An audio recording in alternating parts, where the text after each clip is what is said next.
J'étais enceinte de 4 mois quand je l'ai appris, parce qu'elle avait un fémur plus court que la normale pour un fœtus de son âge. Et jusqu'à la fin de la grossesse, pour moi, c'était pas concret, donc j'y croyais pas. Et elle est née avec des fractures parce qu'elle est née par voie basse. Et elle avait les jambes arquées, les bras pareils.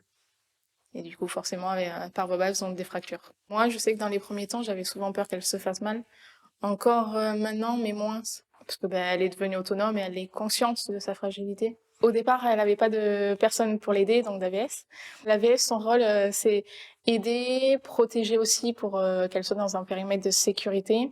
Et par exemple, porter les affaires comme le cartable qui peut être trop lourd pour elle, l'aider à mettre les affaires dedans, ou même écrire, parce que ça peut arriver. Elle y allait que le matin à l'école. Ça, c'était la maternelle. Après, elle a l'AVS qui est arrivée, donc elle y allait encore que le matin. Après, ça dépendait de quand était la l'AVS, de comment ça allait, de comment eux, ils comptaient gérer. Et ils pouvaient gérer aussi. Et là, la primaire, c'est un peu plus compliqué parce qu'elle vient tout juste d'avoir une personne pour l'aider depuis ouais, 1 ou 2 mois, un truc comme ça, mais qui n'est pas tout le temps là. Donc Malia peut être privée de certaines activités parce qu'elle n'a pas cette personne-là. Après, les médecins, elle a un suivi. C'est vrai qu'en dehors, enfin, si elle se fait pas mal, elle les voit pas forcément régulièrement. Ça se passe bien. Après, la suite, je pense que ça va plutôt dépendre de comment elle, physiquement, elle évolue. Et parce qu'on n'est jamais à l'abri de ce qui pourrait arriver.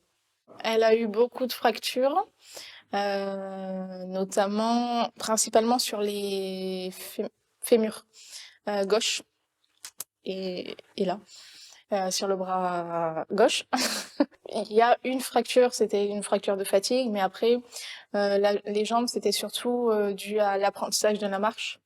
Donc ça, c'est un âge très compliqué, parce que ils veulent forcément apprendre à marcher, et forcément, on tombe, et pas forcément correctement, donc du coup, on se fait mal.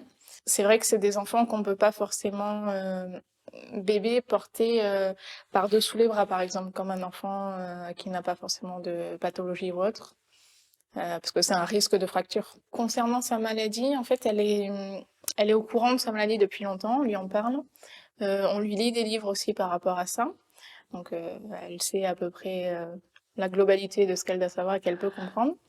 Mais après, pour le CP, la maîtresse, on l'a mise au courant, on lui a expliqué ce qu'il devait faire et pas faire. Dans la classe, quand j'arrive, il y a un petit coin où je pose mon fauteuil, après je m'assois dans la classe. À l'école, elle est, à la récré surtout, elle est dans un centre, enfin non, avec 3, 4 copains avec elle, pour éviter justement le trop de foule autour d'elle qui pourrait venir à une fracture ou autre.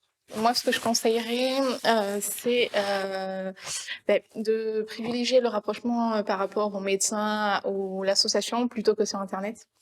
Parce que sur Internet, il y a de tout et n'importe quoi. Alors que l'association, les médecins s'y connaissent un minimum.